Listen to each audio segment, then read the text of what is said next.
সজীব ওয়াজেদ জয়ের যত দুর্নীতি। জানাবো দুর্নীতির বাঁধ ভেঙে হাওড়ে বন্যা এবং হাসিনার অপরাজনীতি। এবং সর্বশেষ জানাবো সরকার প্রধান কম বরং মাফিয়া গডমাদারই বেশি। এতক্ষণ শুনছিলেন সংবাদ শিরোনাম, এবার বিস্তারিত। সজীব ওয়াজেদ জয়ের যত দুর্নীতি। সম্প্রতি বাংলাদেশের প্রধানমন্ত্রী শেখ হাসিনার পুত্র সজীব ওয়াজেদ জয় সম্পর্কে কিছু চাঞ্চল্যকর তথ্য এসেছে আমার কাছে। জয়ের দুর্নীতির তথ্য তো আমি এর আগেই আপনাদের দিয়েছিলাম, তবে নতুন কিছু তথ্যের মধ্যে একটি গুরুত্বপূর্ণ তথ্য আপনাদের না দিলেই নয়। তা হলো আমেরিকাতে সজীব ওয়াজেদ জয়ের ক্রিমিনাল রেকর্ড। জয় আমেরিকাতে একজন রেকর্ডেড ক্রিমিনাল। সারাক্ষণ মুক্তিযুদ্ধ ও উন্নয়নের কথা বলে দেশের মানুষকে বোকা বানাতে চায় এই আওয়ামী লীগ সরকার, যেখানে খোদ প্রধানমন্ত্রীর পুত্র বিদেশ গিয়ে বিভিন্ন ক্রিমিনাল অ্যাক্টিভিটি করে বেড়ায়। ব্যাপারটা খুবই হাস্যকর হলেও খুবই হতাশাজনক। শেখ হাসিনার ছেলে সজীব ওয়াজেদ জয় বেশ অনেকদিন ধরেই যুক্তরাষ্ট্রে বসবাস করছেন স্থায়ীভাবে।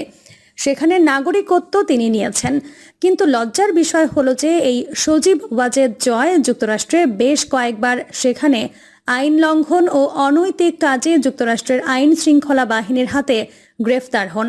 শুধু গ্রেফতারি হন নাই, সেখানে এই সকল অপরাধের কারণে বিভিন্ন মেয়াদে সাজা প্রাপ্তও হন। আবার ভারতীয় স্ত্রীর কাছে বিচ্ছেদ হওয়ার পর হাসিনা পুত্র জয় দেশি অর্থ সম্পদ নিয়ে বিদেশে দ্বিতীয় স্ত্রী নিয়ে বেপরোয়া জীবনযাপন করে দেশের জন্য বদনাম কামাচ্ছে। 14 জুন 1998 টেক্সাসে টারন্ট কাউন্টিতে জয় গ্রেফতার হন। তার বিরুদ্ধে অবৈধ অস্ত্র রাখা, মাতাল অবস্থায় গাড়ি চালানোর অভিযোগ আনা হয়। অভিযোগ প্রমাণিত হওয়ায় আদালত তাকে 120 দিন কারাবাস, 2 বছরের প্রবেশন এবং $500 জরিমানা করে। 6 ফেব্রুয়ারি 2006 ভার্জিনিয়ার হ্যানোভার কাউন্টিতে গ্রেফতার হন। বিচারে অভিযুক্ত প্রমাণিত হলে তাকে শাস্তি ও জরিমানা করা হয়। 19 মার্চ 2000 ভার্জিনিয়া ফেয়ারপ্যাক্স কাউন্টিতে জয় গ্রেফতার হন। গ্রেফতারের পর অভিযোগ প্রমাণ হলে তাকে বিভিন্ন মেয়াদে শাস্তি দেওয়া হয়। 29 এপ্রিল 2001 ভার্জিনিয়ার রাপাহ্যানো কাউন্টিতে এবং 20 মে 2004 আর্লিংটন কাউন্টিতে আইন ভঙ্গের অপরাধে তাকে অভিযুক্ত করা হয়, শাস্তি দেওয়া হয়। প্রধানমন্ত্রী শেখ হাসিনার ছেলে সজীব ওয়াজেদ জয়ের $300 মিলিয়ন বা 2100 কোটি টাকার উৎস আন্তর্জাতিকভাবে ইন্টারপোলের মাধ্যমে তদন্তের জন্য দুর্নীতি দমন কমিশনের কাছে আবেদন জানানো হয়েছে। গত 23 December volunteers of American community নামক একটি সংগঠন দুদক চেয়ারম্যান বরাবরে এই আবেদন জানিয়েছে। সংগঠনের সভাপতি আবুল হাশেম বুলবুল ও সেক্রেটারি কাজী সাকাওয়াত হোসেন বলেন, যুক্তরাষ্ট্রে আওয়ামী লীগের সভানেত্রী শেখ হাসিনার ছেলে সজীব ওয়াজেদ জয় ও তার বোন সাইমা ওয়াজেদ, তার স্বামী খন্দকার এম হোসেন বিভিন্ন নামে বেনামে ব্যবসা করে আসছেন। তারা একাধিক ব্যবসা প্রতিষ্ঠান ও বিপুল সম্পত্তির মালিক। আওয়ামী লীগ ক্ষমতায় আসার পর তার মা যখন প্রধানমন্ত্রী ছিলেন, জয় তখন বিভিন্ন নামে বেনামে ব্যবসা প্রতিষ্ঠান গড়ে তোলেন। তার ব্যবসার মধ্যে টেক্সাস ভিত্তিক ইনফোলিঙ্ক ইন্টারন্যাশনাল এবং নোভা বিডি ইন্টারন্যাশনাল এলএলসি এর সঙ্গে সমুদ্র তল দিয়ে ক্যাবল প্রজেক্টে নোভা বিডি ইন্টারন্যাশনালের মাধ্যমে সম্পর্ক গড়ে তোলেন এবং তার ঘনিষ্ঠ বন্ধু মাহবুবুর রহমানের সাথে সম্পৃক্ত হয়ে টাইকো কমিউনিকেশন ইউএস এর সঙ্গে যুক্ত হন। 2005 মার্চে সজীব ওয়াজেদ জয় ওয়াজেদ কনসাল্টিং ও সিম গ্লোবাল সার্ভিস নামে আরও 2টি কোম্পানি প্রতিষ্ঠা করেন। জয় যুক্তরাষ্ট্রে কোনো চাকরি করেন না। তারপরেও জয় 2006 এর 12 মে তার নিজের নামে এই ঠিকানায় 3817 বেলমানয় ফলস চার্চ ভার্জিনিয়ায় $10 লাখ দামের একটি বাড়ি কিনেন। এর আগে যুক্তরাষ্ট্রে জয় ও তার স্ত্রী সহ যৌথ মালিকানাধীন আরেকটি বাড়ি $7,49,000 দিয়ে কিনেছিলেন। যুক্তরাষ্ট্রের প্রধানমন্ত্রী শেখ হাসিনার মেয়ে পুতুল ও তার স্বামীর 3টি বাড়ি রয়েছে।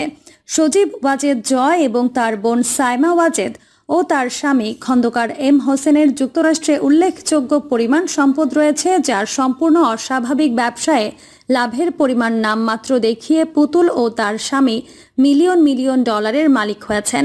এবং ফ্লোরিডাতে বিলাসবহুল 3টি বাড়ি রয়েছে এই ঠিকানায়, 456 নর্থ বে পয়েন্টওয়ে, জ্যাকসনভিল, ফ্লোরিডা।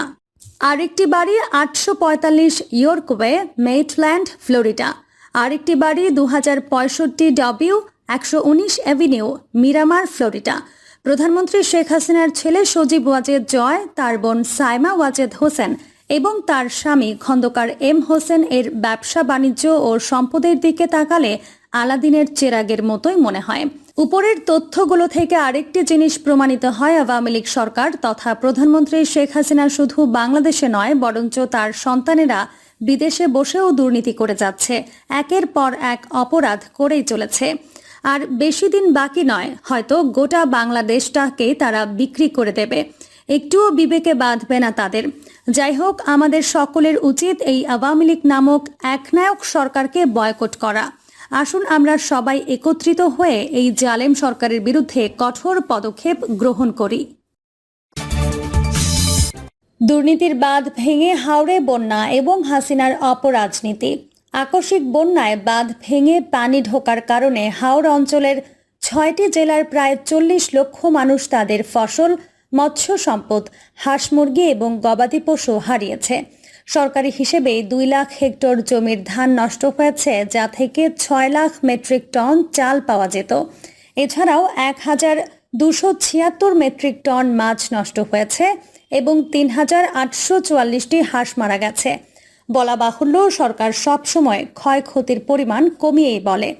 এমনকি এই কমিয়ে বলার পরও হাওড়ে ক্ষতির পরিমাণ প্রচারে শেখ হাসিনা ক্ষুব্ধ হয়েছেন। সাম্প্রতিক সময়ে যেসব নির্মাণ সামগ্রী দিয়ে অবকাঠামো নির্মাণ করতে দেখা যায় এবং তাতে যে ধরনের দুর্নীতি হয় তা আমলে নিলে এটি অবশ্যই বোঝা যায় যে পানি উন্নয়ন বোর্ড কর্তৃক হাওড় রক্ষা বাঁধ নির্মাণ, মেরামত এবং রক্ষণাবেক্ষণে ত্রুটি ছিল, যে কারণে বাঁধ ভেঙেছে। কাজেই দুর্নীতির কারণে এই বাঁধ ভাঙার মাধ্যমে হাওড় অঞ্চলের 40 লক্ষ মানুষ নিঃস্ব হয়ে যাবার দায় এককভাবে সরকারের। হাওড় অঞ্চলে বাঁধ ভেঙে বন্যায় ক্ষতিগ্রস্ত মানুষের পক্ষে যখন দেশের সচেতন মানুষ এবং রাজনীতিবিদরা দাঁড়ানোর চেষ্টা করলেন, তখন শেখ হাসিনা এবং তার দলের নেতাদের পক্ষ থেকে অভিযোগ তোলা হয় হাওড়ের বন্যা নিয়ে রাজনীতি করা হচ্ছে। বটে, দুর্নীতি করে বন্যা নিয়ন্ত্রণ বাঁধ নষ্ট করলেন আপনারা। সেই কারণে বাঁধ ভেঙে 40 লক্ষ মানুষ যখন সহায় সম্বলহীন হয়ে গেল, তখন তাদের পাশে দাঁড়ানোর কারণে সেটা পাপ হয়ে গেল। রাজনীতিবিদদের কাজই তো হচ্ছে জনগণের পাশে তাদের আপদে বিপদে দাঁড়ানো। এভাবে জনগণের পাশে দাঁড়িয়ে জনগণের আস্থা অর্জন করাই তো আদর্শ রাজনীতিবিদের আচরণ।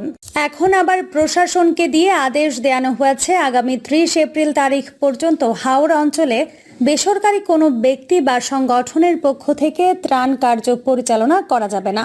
অর্থাৎ এই সময়ে কেবলমাত্র সরকারি দলের লোকজনই ত্রাণ কার্য পরিচালনা করবেন। নিজেই সর্প হয়ে দংশন করেছিলেন, নিজেই ওঝা হয়ে ঝাড়বেন। মোফাজ্জল হোসেন চৌধুরী মায়া ঘোষণা দিয়েছেন হাওড়ের বন্যায় ক্ষতিগ্রস্ত 6 জেলার 3,30,000 পরিবারকে আগামী 100 দিন পর্যন্ত মাসে 30 কেজি করে বিনামূল্যে চাল ও 500 টাকা অর্থ সহায়তা দেয়া হবে। ক্ষতিগ্রস্ত হলো 40 লক্ষ মানুষ, আর ওনারা সহায়তা দেবেন তার 1/4। বাকিরা কোথায় যাবে, কি খাবে? সবচেয়ে বড় কথা, 30 কেজি চালে একটি পরিবারের তো 10 থেকে 15 দিনের বেশি চলবে না। মাসের বাকি দিনগুলো কি তারা না খেয়ে থাকবেন? 500 টাকা দিয়ে একটি পরিবারের 5 দিনের খরচও তো মেটানো সম্ভব না। সুনামগঞ্জের হাওড় এলাকায় সরকারের পক্ষ থেকে যে অর্থ এবং ত্রাণ সাহায্য দেয়া হয়েছে বলা হচ্ছে, তার বেশিরভাগই এখনও অনেক এলাকায় পৌঁছেনি। যেটুকু পৌঁছেছে তা প্রয়োজনের তুলনায় অপ্রতুল। এমনকি খোলা বাজারে বা OMS-এ যে চাল বিক্রি করা হচ্ছে তাও সবাই পাচ্ছেন না। শেখ হাসিনা সরকারের দুর্নীতির কারণে বন্যা প্রতিরোধ বাঁধ ভেঙে ফসল নষ্ট হলো, মাছ, হাঁস, গবাদি পশু হারিয়ে হাওড়ের মানুষ নিঃস্ব হয়ে গেল। অথচ ওনারা ক্ষতিগ্রস্তদের পাশে নিজেরাও দাঁড়াচ্ছেন না, অন্যদেরও দাঁড়াতে দিচ্ছেন না।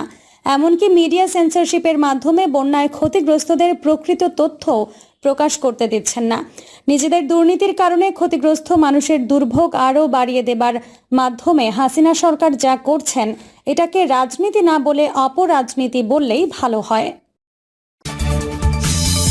সরকার প্রধান কম, বরং মাফিয়া গডমাদারি বেশি। বাংলাদেশের শেয়ার বাজারে ভয়াবহ কারসাজির সাথে জড়িত ছিলেন আলিফ গ্রুপের ব্যবস্থাপনা পরিচালক আজিমুল ইসলাম। 2019 সালে তদন্তের মাধ্যমে তার কারসাজির প্রকাশ পাওয়ার পর Bangladesh securities and exchange commission এই ব্যক্তিকে জরিমানা প্রদানের নির্দেশ দেয়। মার্কেট ম্যানিপুলেশনে বেশ সিদ্ধহস্ত এই আজিমুল ইসলাম আর এই ব্যক্তির প্রতিষ্ঠান আলিফ গ্রুপ বিনিয়োগ আকৃষ্ট করতে দক্ষিণ আফ্রিকার জোহানেসবার্গে রোড শো আয়োজনে অর্থায়ন করেছে, যার উদ্বোধন করতে যাচ্ছেন প্রধানমন্ত্রী। কি মারাত্মক সব যোগসূত্র, তাই না?